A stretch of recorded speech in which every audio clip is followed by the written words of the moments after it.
Hello, good morning everyone, my dear loving students. Third year की इस class में हम लोग अंग्रेज़ों के आगमन के समय भारत की राजनीतिक, सामाजिक, आर्थिक स्थिति पर चर्चा करने वाले थे। लास्ट क्लास में हमने इससे पूर्व में जो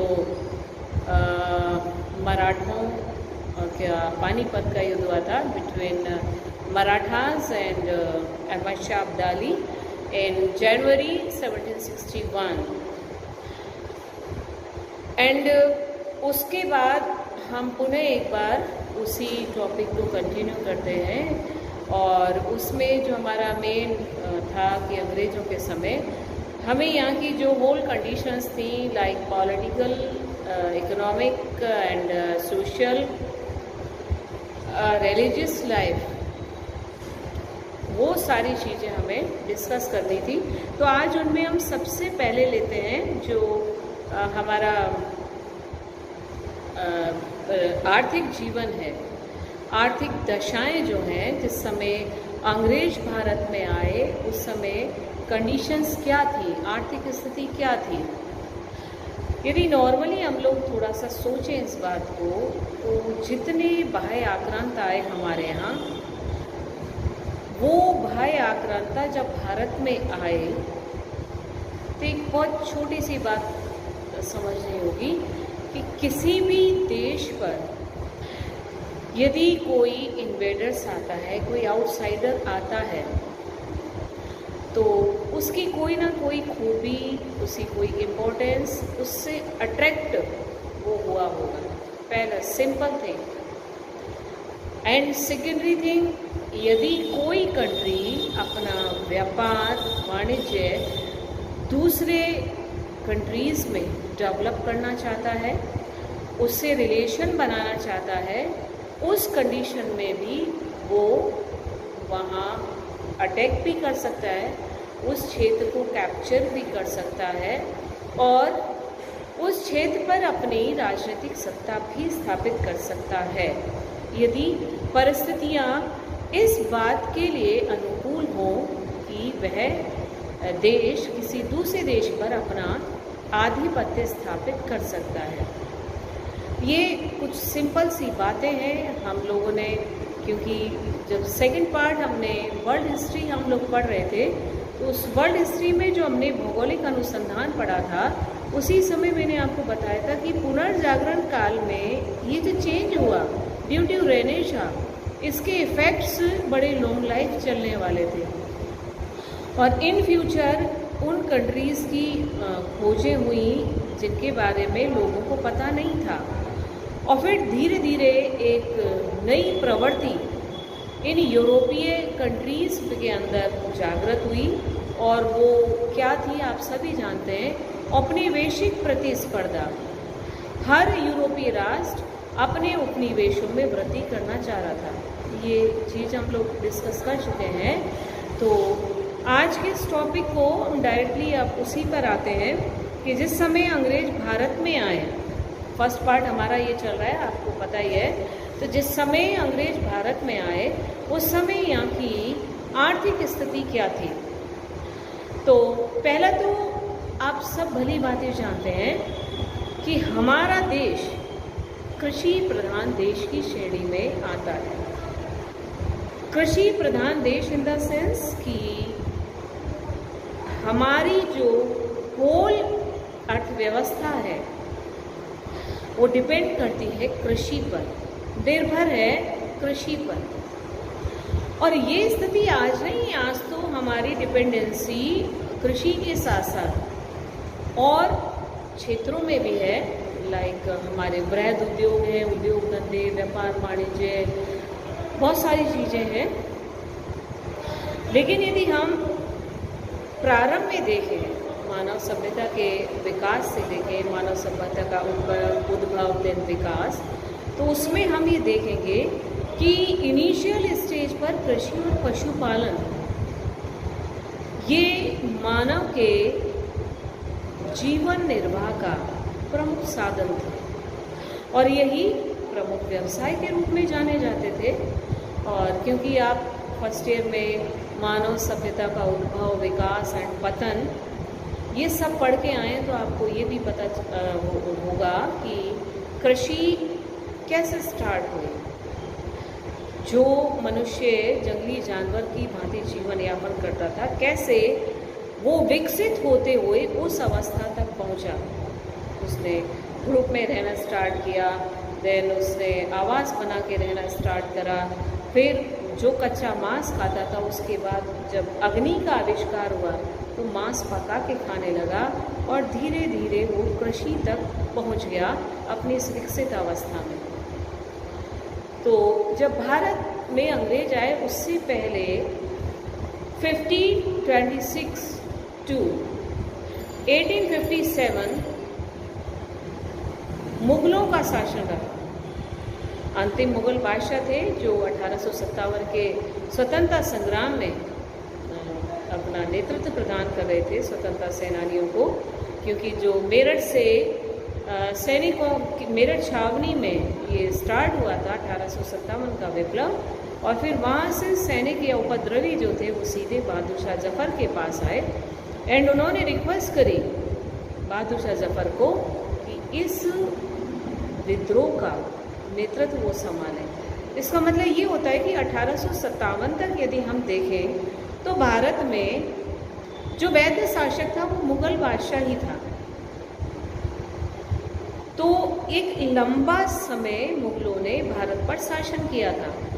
तो यहाँ की अर्थव्यवस्था में जो हमारी हिंदुस्तान की जो सिस्टम रहा था उस सिस्टम को मुगलों ने, उससे पहले सल्तनतकालीन सुल्तानों ने अपने हिसाब से कहीं ना कहीं चेंजेस किए होंगे। तो सबसे पहले जब कृषि होती है तो बात आती है भूमि की और किसान की, यानी खेत भी हो किसान भी हो। अब जब भूमि है, किसान है, उसके बाद बात आएगी कि उसका मालिक कौन है। जिस भूमि पर किसान खेती कर रहा है उसका मालिक कौन है, मालिकाना हक किसका है।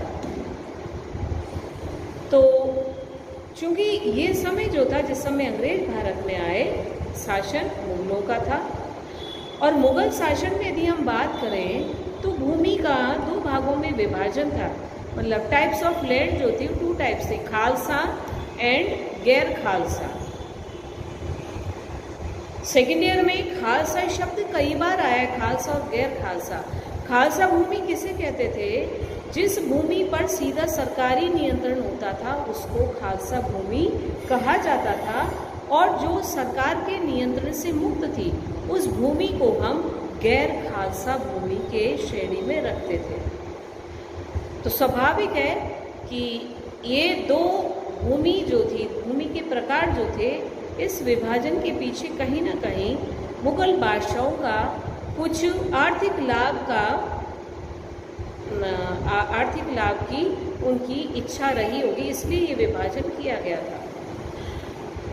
जितनी भी खालसा भूमि थी उस पर टैक्स देना पड़ता था क्योंकि सरकारी भूमि थी, और अपनी भूमि पर भी कृषि कार्य करने के लिए एक निश्चित मात्रा में टैक्स अदा करना पड़ता था।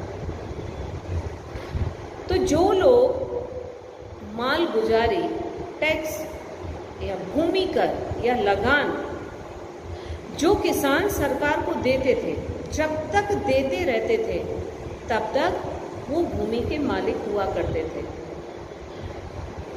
लेकिन यदि वो कर अदा नहीं कर पाते थे उस स्थिति में मालिकाना हक उनके पास नहीं रहता था।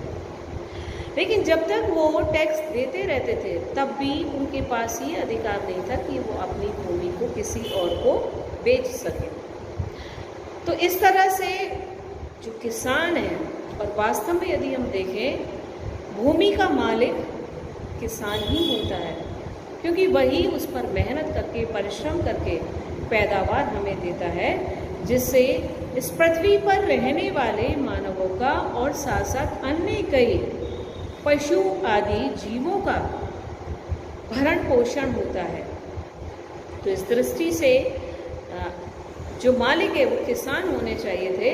और यदि हम एंशिएंट टाइम में देखें तो ये होता भी था, किसानों को मालिकाना हक दिया गया था। और बाद में ब्रिटिश टाइम में भी, यदि आप रैयतवाड़ी सिस्टम देखेंगे, आगे पढ़ेंगे जैसे जैसे आपका सिलेबस आगे बढ़ता जाएगा, तो अंग्रेज़ों ने भी कुछ अपने सिस्टम में जो उनके अर्थव्यवस्था का जो सिस्टम लगाया गया था, महलवाड़ी, रैयतवाड़ी और स्थायी बंदोबस्त, जो राजस्व इकट्ठा करने की प्रणालियाँ थी, उसमें आप देखेंगे रैयतवाड़ी सिस्टम जो है वो किसानों को मालिकाना हक प्रदान करता है। रैयत इन द सेंस किसान, किसानों को रैयत कहा जाता था।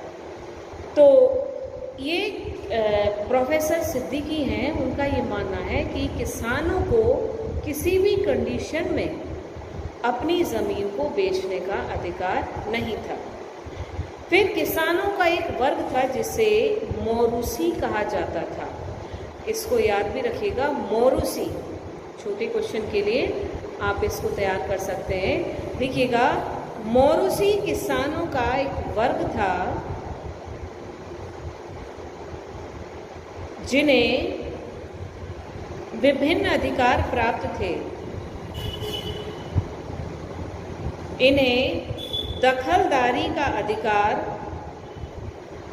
भी कहा जाता है, अर्थात मोरूसी वर्ग के किसानों को अपनी ज़मीन को खरीद फरोख्त करने का अधिकार दिया गया था। ठीक है, और जो सामान्य किसान थे उन्हें इससे बेदखल किया गया था। अब इसके बाद बात आती है भूमि की विभिन्न श्रेणियां और प्रकार। आपको अकबर का सेकेंड ईयर में जो भूमि बंदोबस्त, जिसे टोडरमल का बंदोबस्त भी कहा जाता है, वो आपने पढ़ा होगा। 10 वर्ष के लिए ये देहसाला बंदोबस्त अकबर के समय में राजस्व संबंधी मामला आप कह सकते हैं, राजस्व को कलेक्ट करने के लिए, उसको स्थायी बनाने के लिए 10 वर्ष का एक ये सिस्टम या प्रणाली बनाई गई थी। टोडरमल वित्त मंत्री थे अकबर के, और उन्होंने बड़ी समझदारी से 10 वर्ष के लिए ये बंदोबस्त तैयार किया था, इसलिए इसको देहशाला बंदोबस्त भी कहा जाता है। तो जब ये देहशाला बंदोबस्त तैयार किया जा रहा था, तो उस समय में हम ये देखते हैं कि अकबर, क्योंकि उदारवादी बादशाह की श्रेणी में आते हैं, और उन्होंने ये कोशिश करी थी अकबर बादशाह ने कि किसी के साथ कोई अन्याय ना हो। अब आप देखो, कई बार ऐसा होता है कि भूमि की दरें, कई बार आप क्या जनरली ये देखा जाता है कि भूमि की दरें जो हैं वो लगभग समान है, जबकि भूमि की किस्म जो है वो समान नहीं होती। किसी किसान के पास जो भूमि है वो काफ़ी उपजाऊ है, किसी के पास पैदावार ही नहीं होती, किसी के पास बंजर भूमि है। ऐसी स्थिति में लेकिन सबको जो राजस्व देना पड़ता था, जो लगान देना पड़ता था, जो भूमि कर देना पड़ता था, वो समान था। अब यदि हम इसे नैतिकता की दृष्टि से देखें तो डेफिनेटली गलत है। तो इसलिए अकबर ने क्या करा, जो टोडरमल थे वो भी काफ़ी बुद्धिमान और योग्य वित्त मंत्री थे।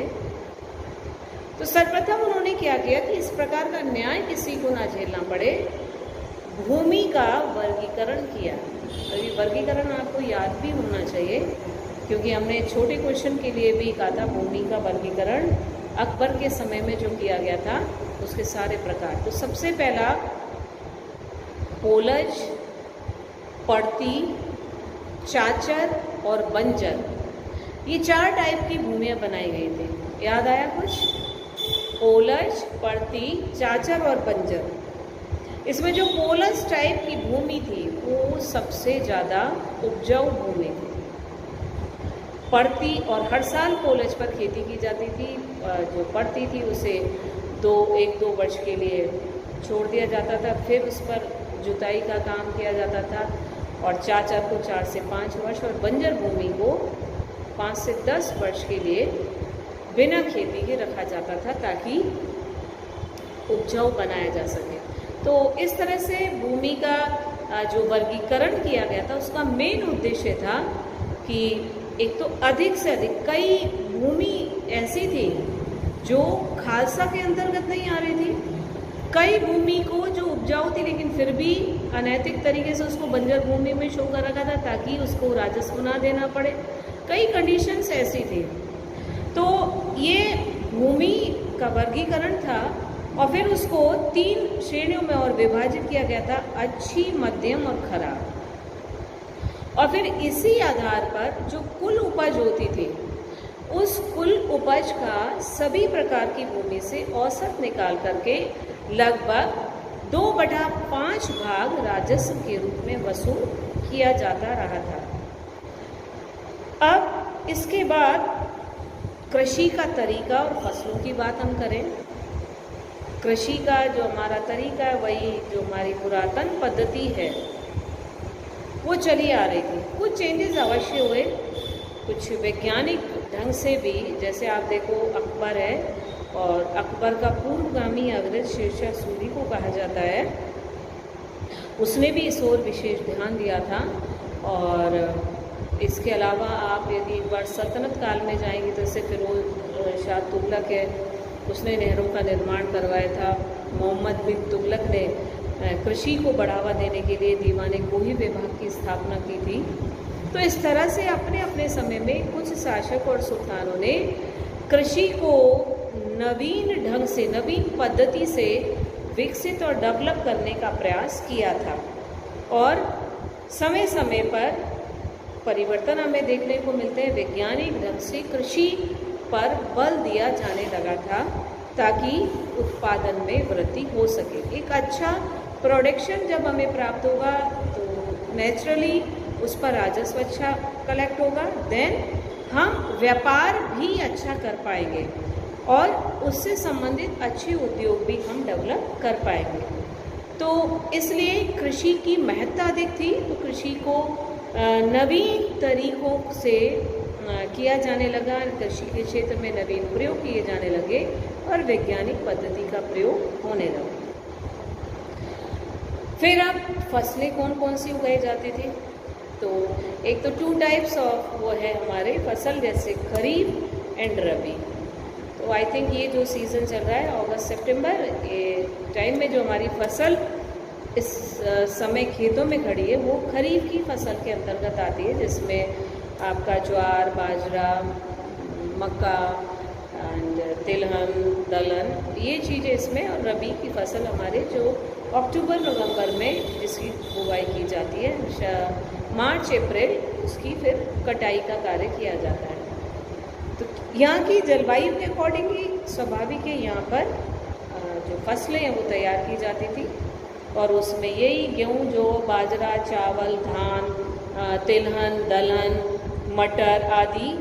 और फलों में यदि हम देखें तो अंजीर है, खरबूजा है, नींबू है, जामुन है, अंगूर, ये अनार, केले, ये बृहद स्तर पर उत्पादित किए जाते थे। इनका उत्पादन बड़े पैमाने पर किया जाता था।